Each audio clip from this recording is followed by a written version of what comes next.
के आपका स्वागत करती हूं। आइए नजर डालते हैं आज की कुछ खास खबरों पर। डॉक्टर बाबा साहेब आम्बेडकर द्वारा स्थापित किए गए पीपल्स एजुकेशन सोसाइटी मुंबई का आज 77वां वर्धापन दिन है। डॉक्टर आम्बेडकर विधि महाविद्यालय में डॉक्टर बाबा साहेब आम्बेडकर मराठवाड़ा विद्यापीठ विधि शाखा की परीक्षा शुरू है। इसलिए महाविद्यालय में पीपल्स एजुकेशन सोसाइटी का वर्धापन दिन सादगी से मनाया गया। डॉक्टर बाबा साहेब आम्बेडकर की अपूर्ण पुतले को प्राचार्य प्रमोद हेरोड़े इन्होंने माल्यार्पण कर अभिवादन किया गया और उपस्थित लोगों को पीएस वर्धापन दिन की शुभकामनाएं दी गई। डॉक्टर बाबासाहेब आंबेडकर यांनी स्थापन केलेल्या पीपल्स एज्युकेशन सोसायटी मुंबईचा 77वा वर्धापन दिवस आहे। या वर्धापन दिवसानिमित्त पीपल्स एज्युकेशन सोसायटी व डॉक्टर आंबेडकर विधि महाविद्यालय नागसेन औरंगाबादतर्फे तमाम सर्वांना लाख लाख शुभेच्छा देतो व आज आमच्या महाविद्यालयामध्ये डॉक्टर बाबासाहेब आंबेडकर मराठवाडा विद्यापीठातर्फे आयोजित विधी विद्याशाखेच्या परीक्षा सुरू असल्या कारणामुळे भव्य कार्यक्रम आम्हाला घेता आलेला नाही, म्हणून आम्ही साध्या पद्धतीने हा वर्धापन दिवस या ठिकाणी। शिवसेना का चुनाव चिन्ह धनुष बाण पर बागी गट की ओर से दावा करने की तैयारी शुरू है। वहीं दूसरी ओर खबर आई कि शिवसेना की ओर से चुनाव चिन्ह को बरकरार रखे। इसी पृष्ठभूमि पर शिवसेना पार्टी प्रमुख उद्धव ठाकरे इन्होंने चुनाव चिन्ह को लेकर स्पष्ट किया है कि धनुष बाण ये चुनाव चिन्ह को शिवसेना से कोई भी नहीं छीन सकता। एक चर्चा चाललेली आहे ती म्हणजे शिवसेनेच्या चिन्हाबद्दल। मला त्याबद्दल तुम्हाला मुद्दामून मी बोलवलं। धनुष्यबाण मी माझ्या सैनिकांना बोलताना हेच सांगितलं की कायद्याच्या दृष्टीने बघितलं आणि कायद्यामध्ये जे काही नमूद केलेले आहे घटनेमध्ये आहे त्यानुसार धनुष्यबाण शिवसेनेपासून कोणी हिरावून घेऊ शकत नाही, अजिबात नाही। त्याच्यामुळे ती चिंता सोडा। पण चिन्ह म्हटल्यानंतर मी त्यांना हेच सांगितलं की मतदान पत्रिकेवरचं चिन्ह हे महत्त्वाचं असतं, जे आपलं धनुष्यबाण आहे, जे कोणी घेऊ शकत नाही। पण नुसतं धनुष्यबाणावरतीच लोक नाही विचार करत, तर धनुष्यबाण हाती घेतलेल्या माणसाची सुद्धा चिन्ह बघतात की अरे याची चिन्ह काही बरोबर नाही येतं, याची लक्षणं काही बरोबर नाही येतं आणि हा शिवसेनेचा उमेदवार आहे तरी सुद्धा लोक विचार करूनच आपलं मतदान करत असतात। तर ते मी त्यांना सांगितलं। त्याच्यानंतर एकूण मागच्या काळामध्ये काय काय झालं होतं हे त्यांना सांगितलं। याचा अर्थ असा नाही होत की नवीन चिन्हाचा विचार करा वगैरे, अजिबात नाही, कारण ते करण्याची गरजच नाही आहे। हे मी मुद्दामून तुम्हाला सर्वांना एकत्र बोलून ठामपणे सांगतोय की शिवसेनेपासून धनुष्यबाण कोणीही वेगळा करू शकत नाही। हे घटनात्मक किंवा कायदेशीर जे अभ्यासक आहेत त्यांच्याशी बोलून मी आपल्याला सांगतोय, उगाचच माझ्या मनातलं। अंजनगांव सुरजी तालुका में सामाजिक वनीकरण कार्यालय के अधिकारी और कर्मचारी की कुर्सियां खाली पाई गई और आरएफओ इनको कॉल करने पर उनका मोबाइल स्विच ऑफ बताया गया। हाल ही में बारिश के दिनों की शुरुआत के साथ लोगों को वृक्षारोपण के संबंध में विभिन्न कार्य होते हैं, लेकिन इस कार्यालय के अधिकारी और कर्मचारी लगातार निजी काम में व्यस्त हैं। तालुका के ग्रामीण क्षेत्रों से आए लोगों को बेवजह परेशानी उठानी पड़ रही है। इस कर्मचारी और अधिकारी पर किसका दबाव नहीं होने के कारण कार्यालय को छुट्टी मारने की वारदात अंजनगांव सुरजी तालुका में देखी जा रही है। इसलिए ये अनुपस्थित रहने वाले कर्मचारी और अधिकारियों पर सरकार और प्रशासन क्या कार्रवाई करेगी, इस पर लोगों का ध्यान लगा हुआ है। कर्मचारी अधिकारी जे लोक आहे यांच्यासाठी जबाबदार अंजनगावचे तहसीलदार यांनी यांच्यावर लक्ष ठेवून की इथं कार्यालयाचे कामं करण्यासाठी येतात की नाही जात याला जबाबदार तहसीलदार साहेब आहे। तहसीलदार साहेबाचं काम आहे लक्ष ठेवणं की कार्यालयांनी मजूद आहे या नाही आहे। यांचे जे वरिष्ठ अधिकारी आहे या कार्यालयाचे त्यांना इथं जे काही अर्ज आहे की सुट्टीवर आहे त्याची चौकशी करून या लोकांना त्यांच्यावर कडक कारवाई करण्यात यावे, कारण की शासकीय कार्यालय आहे हे लोकांच्या कामासाठी आहे की नुसतं हे खाली म्हणून कार्यालय शो म्हणून इथं पाटली लावण्यात आली, हे अशा प्रकारचं आढळून आल्यामुळे याच्यावर कडक कारवाई आणि तहसीलदार साहेबांनी आणि आमदार साहेबांनी याच्यावर थोडंसं लक्ष देऊन याच्यावर काहीतरी कारवाई करण्यात यावे हे वनीकरण जे आहे, झाड जगीन तर माणूस जगन. झाड म्हणजे आज ऋषीरोप. याच्यामुळे आज हे निसर्गीचं थोडंसं पर्यावरण हे मागं होत चाललं. कारण की याच्यावर लक्ष देणं महत्त्वाचं आहे. आजच्या रोजी आजच्या या ऑफिसमध्ये अधिकारी नाही, प्रशासन कोणीच नाही, कुठले कर्मचारी नाही. एक कर्मचारी दिसत आहेत आणि ऑफिस उघडून बसलेले आहेत. तरी असे जे आपल्या देशामध्ये किंवा आपल्या परिसरामध्ये जे काही ऑफिस फक्त बोर्ड लावूनच उघडे ठेवलेले आहेत, तर त्यांच्याकडं प्रशासनानं लक्ष घालून त्यांच्यावर संबंधित कारवाई करून इथच्या स्थानिक तहसीलदार, आमदार साहेबांनी यांच्यावर दखल घेऊन यांच्यावर कारवाई करून यांना बडतर्फ करून त्यांना जे समाजामध्ये जे काही लोक त्यांच्या कामासाठी इथं येत आहेत त्यांना वेळेवर हे मिळत नसल्यामुळे त्यांच्यावर कारवाई करण्यात यावी. एवढंच मी आपणात बाबाराव खोब्रागडे आपल्याला सांगत आहे. नाही, एवढ्या मोठ्या प्रमाणावर अधिकारी कर्मचारी गैरहजर असतील तर ते निश्चितच चुकीची बाब आहे. आणि मी संबंधितांच्या वरिष्ठांसोबत बोलतो आणि काय म्हणजे विषय आहे, कुठले अधिकारी कुठल्या काही कामानिमित्त गेले, काय गेले, याच्यावर आहेत, ऑन ड्युटी राहत किंवा काय नसतील तर त्याच्यावर कारवाई करायच्या संदर्भात सूचना करतो. विधायकों के बाद अब बागियों में पार्षदों की संख्या तेजी से बढ़ रही है। शिंदे समूह में ठाणे, नवी मुंबई, कल्याण, डोंबिवली और पुणे यहाँ के पार्षद शामिल हो रहे हैं। हालांकि ये पार्षद नहीं बल्कि पूर्व पार्षद है, ऐसी बात शिवसेना नेता सांसद संजय राउत इन्होंने कही। साथ ही इन महापालिकाओं पर अब प्रशासक की नियुक्ति हुई है, इसलिए जो विधायक गए वो पार्षद नहीं थे और इस प्रकार की अफवाहें ना फैलाएं, ऐसी सलाह भी संजय राउत इन्होंने दी। आता तिथे कोणीही नगरसेवक नाही. मुंबई असेल, ठाणे असेल, नवी मुंबई असेल, कल्याण डोंबिवली असेल, तिथे प्रशासक नेमलेले आहेत. त्याच्यावर तिकडे आता नगरसेवक कोणी नाही.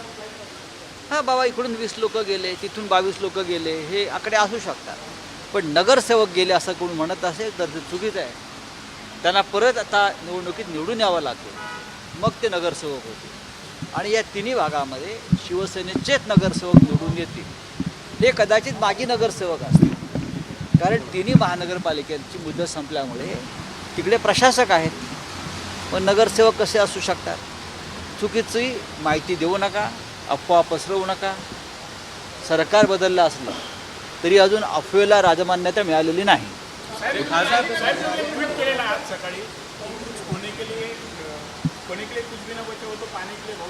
आता म्हणायचं हेच आहे की आता आमच्यासाठी संपूर्ण आकाश खुलं आहे.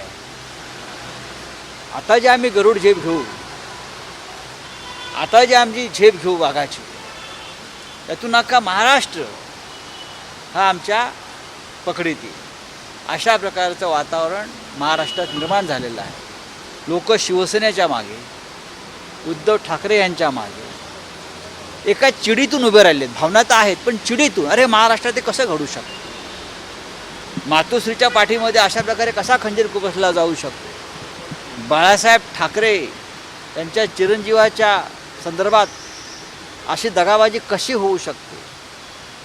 ज्या मातोश्रीनं भरभरून दिलं सगळ्यांना, त्यांच्या बाबतीमध्ये हा जो प्रकार झाला आहे तो या राज्याच्या जनतेला अजिबात आवडलेला नाही. हे दिल्लीचं कारस्थान आहे महाराष्ट्राच्या विरुद्ध. महाराष्ट्राची बदनामी करणं, महाराष्ट्राचे तुकडे करणं, मुंबईला आमच्यापासून तोडणं आणि त्यासाठी शिवसेना कमजोर करण्याचा प्रयत्न करणं. जय भीम इंडिया न्यूज में यहाँ लेते एक छोटा सा ब्रेक। नमस्कार दोस्तों, मैं नॉलेज ट्रैफिक से बात कर रहा हूं। क्या आपको ट्रेडिंग सीखना है? तो ये सीखने के लिए आप कितना फीस दोगे? 5,000, 10,000, 20,000, 50,000 या 75,000?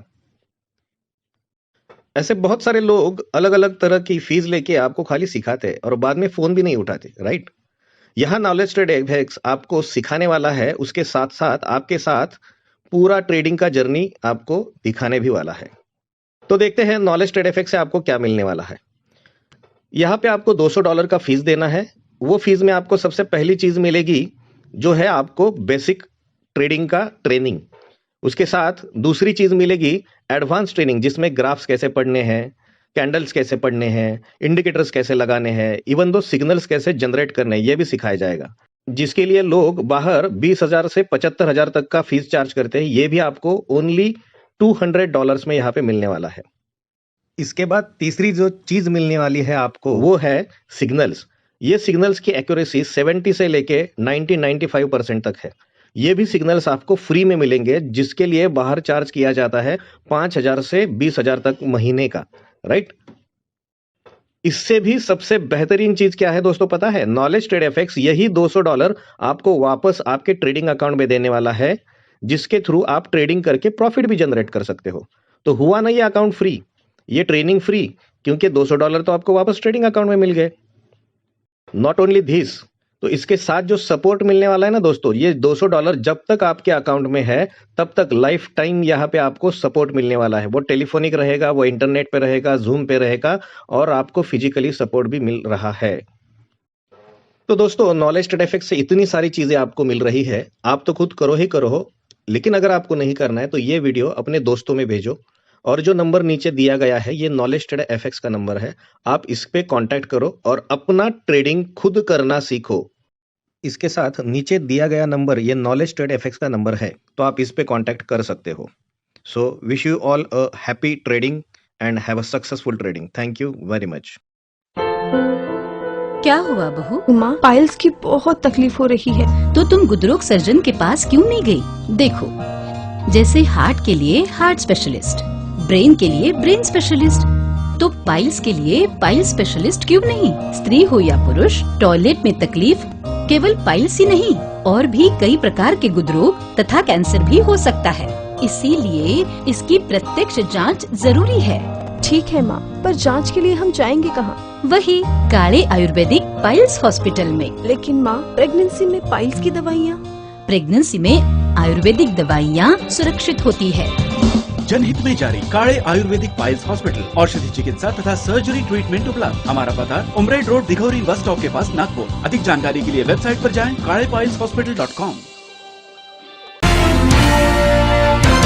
ब्रेक के बाद आपका स्वागत है। अमरावती से एक चौंकाने वाली खबर सामने आ रही है। अमरावती के मेलघाट के पांचडोंगरी गांव में दूषित पानी पीने से 50 से अधिक लोग संक्रमित बीमारी के चपेट में आ चुके हैं। इसमें 2 मरीजों की मौत भी हो गई। संक्रमण की सूचना मिलने पर चूरनी से स्वास्थ्य टीम पांचडोंगरी पहुंची और जिला परिषद स्कूल में मरीजों का इलाज कर रही है। रिपब्लिकन पार्टी ऑफ इंडिया अठवलेगढ़ की ओर से मौलाना आज़ाद रिसर्च सेंटर में एक मराठवाड़ा बैठक का आयोजन किया गया था। इसमें पूरे मराठवाड़ा जिले से पदाधिकारी उपस्थित थे। इस बैठक के अध्यक्ष स्थान पर महाराष्ट्र राज्य प्रदेश कार्याध्यक्ष बाबूराव कदम ये थे। अभी होने वाले महाराष्ट्र मंत्रिमंडल विस्तार मंत्रिमंडल में पार्टी की ओर से कार्याध्यक्ष बाबूराव कदम इनको मंत्री पद दिया जाए और अन्य मुद्दों को लेकर बैठक का आयोजन किया गया था। इस बैठक में मिलिंद शेल के DN दाभाड़े सहित अन्य पदाधिकारी उपस्थित थे। आज रिपब्लिकन पार्टी ऑफ इंडियाच्या वतीने मौलाना आझाद रिसर्च सेंटर येथे मराठवाडा विभागीय बैठकीचे आयोजन केले होते। या बैठकीमध्ये प्रमुख मागणी आमची अशी होती की या मंत्रिमंडळामध्ये होणाऱ्या बाबूराव कदम दादा महाराष्ट्राचे कार्याध्यक्ष यांना मंत्रिमंडळात स्थान मिळावे आणि गेल्या 10 वर्षापासून शेगावकर दादा गेल्यानंतर मराठवाड्यावर फार मोठा अन्याय होतो आहे। कोणाचेच कामं होत नाही, कार्यकर्त्याचे कामं होत नाही। कदम दादा झाले तर कमीत कमी कार्यकर्त्याला न्याय मिळेल, त्या माध्यमातून कार्यकर्त्यांना काही कमिट्या मिळतील आणि पक्षसुद्धा वाढीमध्ये फार मोठा मदत होईल। म्हणून मी या ठिकाणी सांगतो, आम्ही आठवले साहेबांना मागणी करणार आहोत की एकनाथ शिंदे साहेब आज दिनांक 7 जुलै 2022 रोजी औरंगाबाद येथे अब्दुल कलाम सेंटर मराठवाडा विभागीय बैठक रिपब्लिकन पार्टी ऑफ इंडियाची संपन्न झालेली आहे। या बैठकीमध्ये प्रामुख्याने विशेष प्रस्ताव पास झालेले आहेत। त्या प्रस्तावापैकी एक प्रमुख प्रस्ताव म्हणजे मराठवाड्यातून महाराष्ट्राचे कार्याध्यक्ष माननीय बाबूरावजी कदम यांना होणाऱ्या मंत्रिमंडळामध्ये कॅबिनेट मंत्र्याचा दर्जा देण्यात यावा।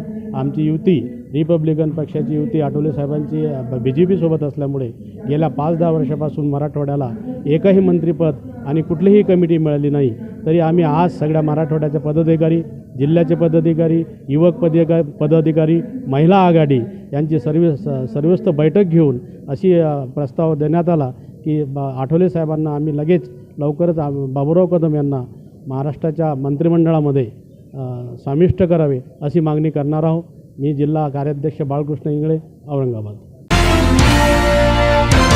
विकास काम के लिए मैंने मुख्यमंत्री एकनाथ शिंदे इनका साथ दिया है, ऐसा बयान बागी राज्य नियोजन मंडल के अध्यक्ष राजेश क्षीरसागर ने आज प्रेस वार्ता लेते हुए दी और कहा कि मैं आज भी शिव सैनिक हूं, लेकिन हिंदुत्व और विकास काम के लिए मैंने मुख्यमंत्री एकनाथ शिंदे इनको समर्थन किया है।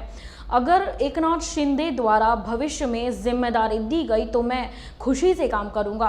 राजेश क्षीरसागर ये मुख्यमंत्री एकनाथ शिंदे को समर्थन देने के लिए आसाम में गए थे। 15 दिनों बाद वो कोल्हापुर में लौटे और उनका कार्यकर्ताओं द्वारा गुलाल फेंक, पटाखे फोड़ मंगलमय वातावरण में स्वागत किया गया। गेल्या 15 दिवसांमध्ये राज्यामध्ये सत्ता बदलाच्या वेळी ज्या काही घडामोडी घडल्या, यामध्ये प्रामुख्यानं